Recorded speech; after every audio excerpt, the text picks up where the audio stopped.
আর দেখো আজকে আমি রান্না করব ট্যাংরা মাছ, একদম পাতলা ট্যাংরা মাছের ঝোল আদা আর জিরে বাটা দিয়ে। ওই জন্য আমি নিয়ে নিয়েছি আলু পটল আর এই ট্যাংরা মাছে নুন আর হলুদ দিয়ে দিয়েছি। এগুলো মেখে নেব। আর কড়াইয়ে দিয়ে দিচ্ছি তেল,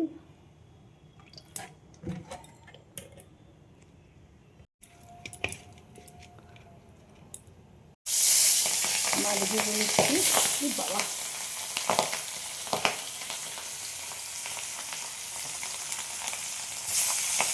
ট্যাংরা মাছ আর মাছ এগুলো খুব ছোটো, আমি ঢাকা দিয়ে ভেজে নেব। এখানে একটা টমেটো কেটে নিয়েছি, খোসাটা যতটা পেরেছে আমি তুলে নিয়েছি। আর এই লঙ্কাগুলো একটু ভেঙে দেবো, নাহলে সে এই পেশা হবে না। দিয়ে দেবো 1 চামচ জিরে। দেখো মাছগুলো ভাজা হয়ে গেছে, এবার আমি তুলে নেব।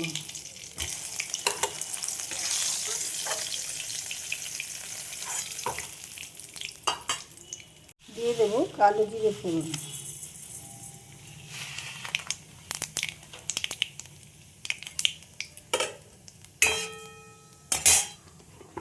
আর আলু পটল দিয়ে দেবো।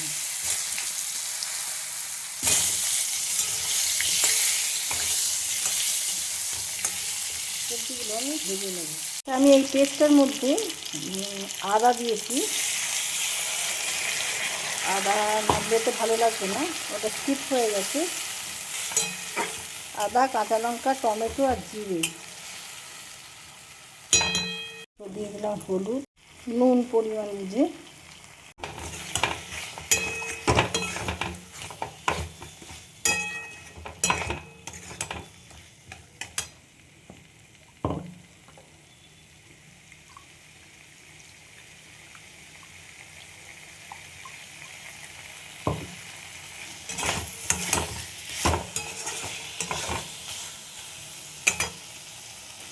এবার দিয়ে দেবো জল, ওই মশলা দেওয়া জলটা দিয়ে দিলাম। আর একটু জল লাগবে।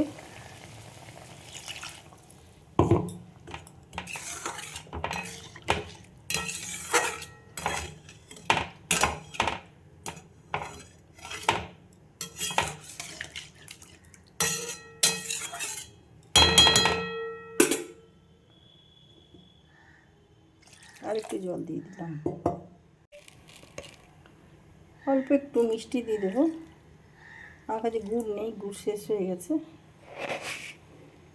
এবার ঝোলটা ফুটতে দেবো, তারপরে মাছগুলো দিয়ে ঢাকা দিয়ে দেবো। ও স্কিপ হয়ে গেল, ঝোলটা ফুটতে আরম্ভ করছে, মাছগুলো আমি দিয়ে দিলাম।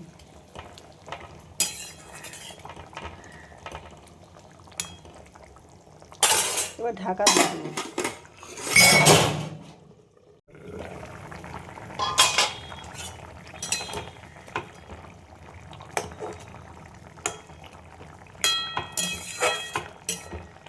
এবার আমি দিয়ে দেবো ধনে পাতা।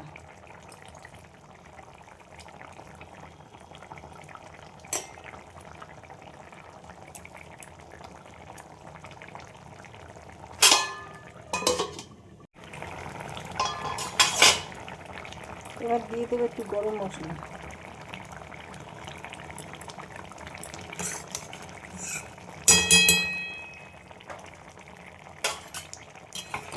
জিরে আদা বাটার গন্ধ দারুণ সুন্দর বেরোয়, আর খেতেও ভালো লাগে। আলু সেদ্ধ হয়ে গেছে। দেখো মাছের ঝোলটা আমার রেডি হয়ে গেছে। আমি একটু ঘি দিয়ে দেবো, অল্প করে 1/2 চামচ মতো আমি ঘি দিয়ে দিলাম।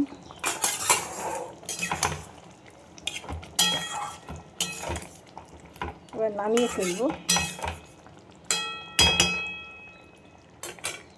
রেডি হয়ে গেছে।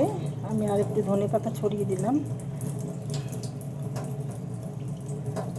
তোমাদের কেমন লাগলো জানাতে ভুলো না। লাইক শেয়ার কমেন্ট করে আমার পাশে থেকো, সাথে থেকো। আবার একটু একটু করে রান্না শুরু করছি আমি। ইউটিউব থেকে যারা দেখছো তারা আমার পেজটা সাবস্ক্রাইব করে দিও, সাথে থেকো, লাইক শেয়ার কমেন্ট করে। তোমাদের মন্তব্য অতি অবশ্যই জানিও, তাহলে আমি ধন্যবাদ বলার সুযোগটা পাবো। আর ফেসবুক থেকে যারা দেখছো তারা আমার চ্যানেলটা সাবস্ক্রাইব করে দিও আর পেজটা ফলো করে নিও। তো ভিডিওটা এখানেই শেষ করলাম। আজকের মতন অন্য ভিডিও নিয়ে আবার আসবো। Thank you.